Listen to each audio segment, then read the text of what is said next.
चलिए फटाफट जल्दी से जुड़ जाइए आप सभी लोग। आज आप सभी का सामाजिक विज्ञान का पेपर था।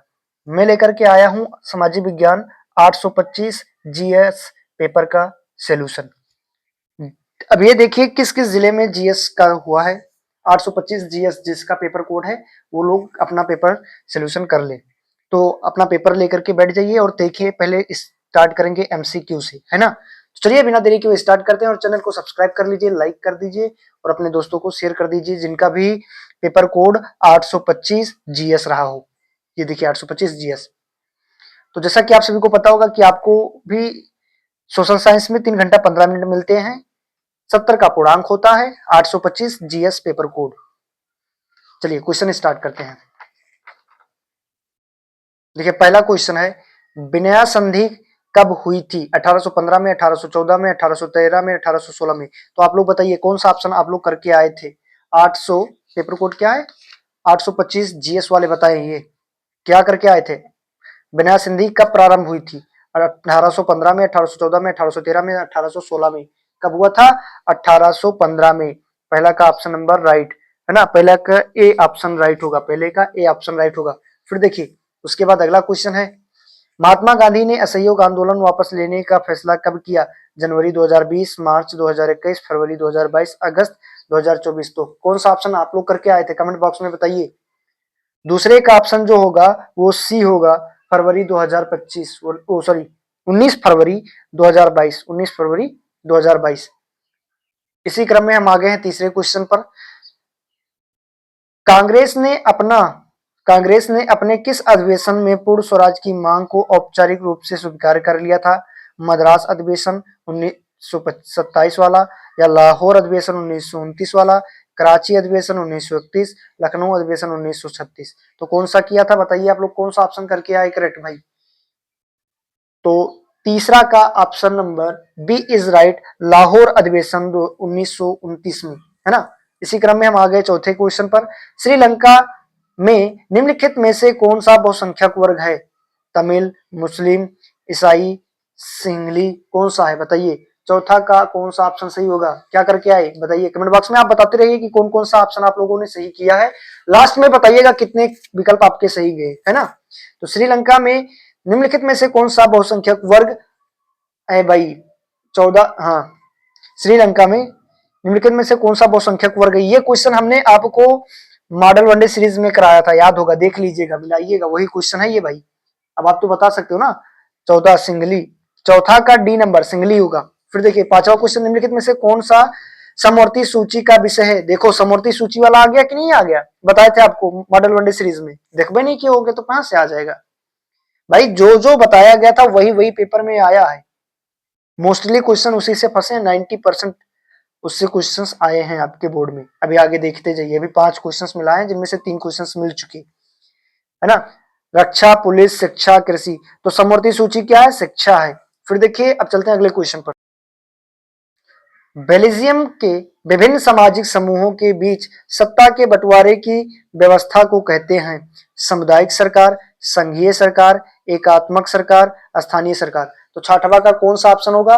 छठवा का ऑप्शन नंबर ए, छठवा का ऑप्शन नंबर ए, सामुदायिक सरकार। क्या होता है? सामुदायिक सरकार। फिर देखिए सातवां का क्वेश्चन देखते हैं। राज्य पुनर्गठन राज्य पुनर्गठन आयोग की रिपोर्ट को किस वर्ष लागू किया गया? 1953 में, 1954 में, 1955 में, 1956 में। तो बताइए सातवां का कौन सा ऑप्शन सही होगा? सातवां का क्या करके आए बताओ। सातवां का option number D is right, 1956 में। ठीक, आठवां क्वेश्चन देखते हैं इसी क्रम में। आठवां है, भारत जनता पार्टी का गठन किस वर्ष हुआ था? तो भारतीय जनता पार्टी का गठन आप बताओ किसमें हुआ था भाई? भारतीय जनता पार्टी। आठवां, आठवां का बताइए क्या होगा भाई। आठवां का क्या करके आए? सातवां। आठवां का ए इज राइट, 1980 में हुआ था। कब हुआ था? 1980 में हुआ था। कांग्रेस कार्य समिति ने ऐतिहासिक भारत छोड़ो प्रस्ताव कब पारित किया था?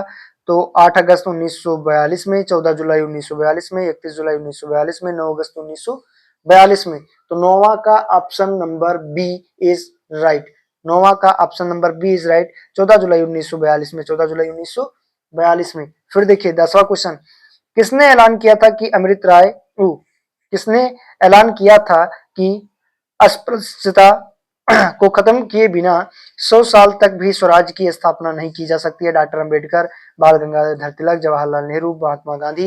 10वां का क्या करके आए थे? 10वां का D number option Mahatma Gandhi ने कहा था। फिर देखिए वही वही क्वेश्चंस मिल रहे हैं आपको, देखते जाइए। उत्तरी पूर्वी राज्यों में शुद्ध बोए गए क्षेत्रफल के कम होने के लिए कौन सा कारक उत्तरदायी है? स्थलाकृति, घने जंगल, प्रतिकूल जलवायु, उपरोक्त सही। तो 11 का ऑप्शन नंबर डी। ये भी क्वेश्चन हमने आपको वनडे सीरीज में कराया था, देखे थे कि नहीं देखे थे कल वाले में? जल भंडारण हेतु भूमिगत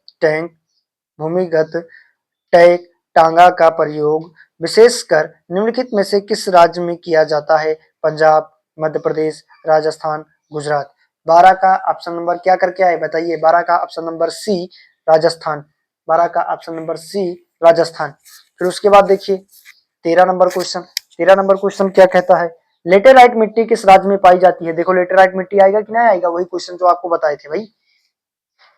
13 का ऑप्शन नंबर बी क्या होगा? उड़ीसा में पाया जाता है। कहां पाया जाता है? उड़ीसा में पाया जाता है। चलिए 14 नंबर क्वेश्चन को देखते हैं इसी क्रम में। निम्नलिखित में से किस खनिज का प्रयोग बिजली की तार बनाने में किया जाता है? बॉक्साइट, तांबा, लो एस धर्मक, किसका? तांबा। चलिए इसी क्रम में अगले क्वेश्चन पर आते हैं। भारत सर्वाधिक किस मद का निर्यात करता है? पेट्रोलियम उत्पादन का, रत्न और आभूषण का, कपड़ा का, दवाई का। किसका करता है? 15 का क्या ऑप्शन नंबर 15 का बताइए क्या होगा? पेट्रोलियम का होगा, है ना। फिर देखिए 16 नंबर क्वेश्चन जो है, 16 नंबर क्वेश्चन है मानव विकास रिपोर्ट 2023-24 के अनुसार मानव विकास सूचकांक में निम्नलिखित में से कौन सा देश निम्नतम स्तर पर है? निम्नतम मतलब सबसे कम स्तर पर है, तो पाकिस्तान है। कहा है? पाकिस्तान। 16 का ऑप्शन नंबर डी हो, 16 का option number C is right. आप लोग क्या करके आए बताइए कमेंट बॉक्स में। तो अभी भी जिन लोगों ने जीएफ फाइटर्स को सब्सक्राइब नहीं किया भैया सब्सक्राइब कर लीजिए, अपने दोस्तों को शेयर कर दीजिए, साथ ही साथ बेल आइकन प्रेस कर दीजिए और एक लाइक करिए ताकि हमें मोटिवेशन मिलता है आपके एक लाइक से, है ना। 17 का देखिए यूएनडीपी द्वारा प्रकाशित मानव विकास रिपोर्ट में किस मापदंडों को सम्मिलित किया गया है? प्रति व्यक्ति आय को, शैक्षणिक स्तर को, स्वास्थ्य सेवाएं, उपरोक्त सही। तो 17 का ऑप्शन नंबर 17 का ऑप्शन नंबर क्या है? सही। ऑल टोटल मतलब उपरोक्त सही होगा। क्या होगा? उपरोक्त सही। निम्नलिखित में से कौन सा कार्य द्वितीय क्षेत्र के अंतर्गत आता है? मत्स्य, मोची का कार्य, ईंट बनाना, संचार सेवाएं। तो द्वितीय क्षेत्र के अंतर्गत क्या आता है? ईंट बनाना आता है। फिर देखिए निम्नलिखित में से कौन सा वैश्वीकरण का प्रतिफल है?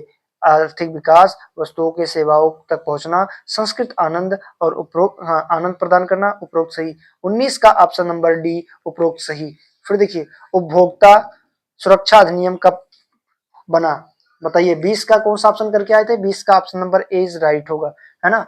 तो ये रहे आपके 20 एमसीक्यू, जिनमें से अब आपको बताना होगा कि कितने एमसीक्यू आपके सही गए और कितने एमसीक्यू सामाजिक विज्ञान में आपके गलत जा चुके हैं। अब चलते हैं वर्णनात्मक प्रश्न के, देख लेते हैं उसको भी ऊपर से। निम्नलिखित प्रश्नों के उत्तर लगभग 80 शब्दों में दीजिए। वर्णनात्मक प्रश्न है जर्मनी का एकीकरण कब हुआ और कब और कैसे? देखो जर्मनी वाला आएगा कि ना आएगा भाई? बताए थे कि नहीं बताए थे आपको? क्वेश्चन में कि टिक लगा लियो, ये आएगा। 3 4 नंबर का है, 3+1 नंबर 4 नंबर का है जर्मनी वाला। फिर देखो अथवा लगा है रॉयलेट एक्ट कब पारित हुआ था? इसके विरोध में, इसका विरोध क्यों किया गया? आया कि नहीं आया? लोकतंत्र में सत्ता की साझेदारी क्यों जरूरी है? स्पष्ट कीजिए। 4 नंबर का आवा कि नहीं आवा? राजनीतिक दलों के किन्हीं 4 प्रमुख कार्यों का उल्लेख कीजिए। ये के यानी चारों का उल्लेख कर दो तो 4 नंबर है, ये भी बताए थे आपको। फिर देखिए उद्योग की प्रदूषण जनित पर्यावरणीय निम्नलिखित में रोकथाम हेतु कोई 4 उपाय लिखिए। 4 नंबर का। भारत में सौर ऊर्जा के विकास की संभावनाओं की से संबंधित किन्हीं 4 कारकों की विवेचना कीजिए। वो भी क्वेश्चन आ गया। बहुराष्ट्रीय कंपनियों के भारतीय अर्थव्यवस्था पर पड़ने वाले किन्हीं 4 प्रभावों का विवेचना कीजिए और शोषण के विरुद्ध में उपभोक्ता के किन्हीं 4 अधिकारों की विवेचना कीजिए, है ना। अथवा अथवा करके आया है क्वेश्चन। कितना इजी पेपर आया था भाई सोशल साइंस का। आप लोग ना करके आए होंगे तब तो बेकार है। इतना अच्छा इसीलिए एक ही पेपर कराए थे 3 3 सेट का। यानी 3 सेट एमसीक्यू और 4 सेट का वर्णनात्मक क्वेश्चन एक ही लेक्चर में कराए थे। एक लेक्चर एमसीक्यू का बना था, एक लेक्चर वर्णनात्मक का। अब पूरा क्वेश्चन देख लो भाई, उसी एक भी क्वेश्चन बाहर नहीं आया है। अभी तो जीएफ फाइटर्स का ये स्टार्टिंग फेज था, सोच लो फर्स्ट टाइम पर ये हाल है, तो आने वाले 2-4 सालों में क्या हाल होगा। इसलिए कह रहे हैं अपने छोटे भाई बहन और जो इस बार जाएंगे हाई स्कूल के लिए, उनके लिए बहुत बेहतरीन अब से कुछ करने वाले हैं। बस देखते रहिए, चैनल सब्सक्राइब करके रख लेना। निम्नलिखित प्रश्नों के उत्तर लगभग 150 शब्दों में दीजिए। बिस्मार्क कौन था? जर्मनी के एकीकरण में उसकी भूमिका का वर्णन कीजिए। राष्ट्रवाद क्या है? भारत में राष्ट्रवाद के उदय के प्रमुख कारकों का उल्लेख कीजिए। आया क्वेश्चन की नहीं आया भाई? 6 नंबर के है। फिर देखो, अधिनियम आधुनिक लोकतंत्र व्यवस्थाओं में सत्ता की साझेदारी के अलग अलग तरीके क्या है? उदाहरण सहित बताइए। तो क्या है बताओ भाई, क्या क्या है? करके आए ना सब? हाँ या ना में जवाब दीजिए, यस या नो। लोकतंत्र से आप क्या समझते हैं? या किस प्रकार सामाजिक विविधताओं में सामंजस्य स्थापित करता है? 6 नंबर के ये भी है। भूमि निम्नीकरण से आप क्या क्या समझते हैं? इसके लिए उत्तरदायी किन्हीं 4 कारकों का विवेचना कीजिए। 6 नंबर का ये भी हो गया। बहुउद्देशीय नदी परियोजना क्या है? इसके किन्हीं 4 उद्देश्यों की विवेचना कीजिए। संगठित एवं असंगठित क्षेत्रों की विशेषताओं की विवेचना कीजिए। फिर देखो, ऋण के औपचारिक व अनौपचारिक स्रोतों की विशेषताओं की विवेचना कीजिए। हो गया ना? अथवा करके क्वेश्चन सब आ रहे थे। बहुत बेहतरीन क्वेश्चन दिया गया था, सब में ऑप्शनल दिया है, एक करो या वो उसको करो, और सब वही वही क्वेश्चंस लगभग हैं। चलिए मानचित्र भी देख लेते हैं, है ना। निम्नलिखित स्थानों को भारत के दिए गए रेखा मानचित्र में चिन्ह द्वारा सहित नाम चिन्ह द्वारा दर्शाइए। सही नाम तथा सही अंक के लिए 1/2 + 1/2 अंक निर्धारित किए गए हैं। वह स्थान जहां जलियांवाला बाग हत्याकांड हुआ था क्या है? अमृतसर। वह स्थान जहां पर नील की खेती करने वाले किसानों का आंदोलन हुआ, कहाँ है? बिहार के चंपारण में। फिर वह स्थान जहां सूती मिल श्रमिकों ने सत्याग्रह किया, क्या है? अहमदाबाद। फिर देखिए, वह स्थान जहां दिसंबर 2020 में कांग्रेस का अधिवेशन हुआ, कानपुर। उसके बाद देखिए, वह स्थान जहां पर कांग्रेस ने अधिवेशन में पूर्ण स्वराज की मांग की, क्या है? लाहौर। उसके बाद देखिए, ये दृष्टिबाधित के लिए, ये आपके लिए तो है नहीं। हम नोवा का बी चलते हैं। नोवा का बी में क्या है? भारत में दिए गए मानचित्र में निम्नलिखित को दर्शाइए। विशाखापट्टनम पतन पतन चिन्ह द्वारा नाम सहित लिखिए। उसके बाद कावेरी नदी चिन्ह द्वारा दर्शाइए। उसके बाद किसी प्रदेश का एक प्रमुख ऊर्जा केंद्र चिन्ह द्वारा दर्शाइए। असम की राजधानी को चिन्ह द्वारा दर्शाइए। कपास का उत्पादन प्रमुख क्षेत्र चिन्ह द्वारा दर्शाइए। कितना इजी पेपर आया था भाई आप सभी का। अब तो आप लोगों को पता चल ही गया होगा जीएफ फाइटर्स का असली पावर, है ना। जो जो क्वेश्चंस यूट्यूब पर हम कराते आए हैं आपको, जितने पेपर सेट कराए हैं, उससे बाहर एक भी क्वेश्चंस नहीं आ रहे थे।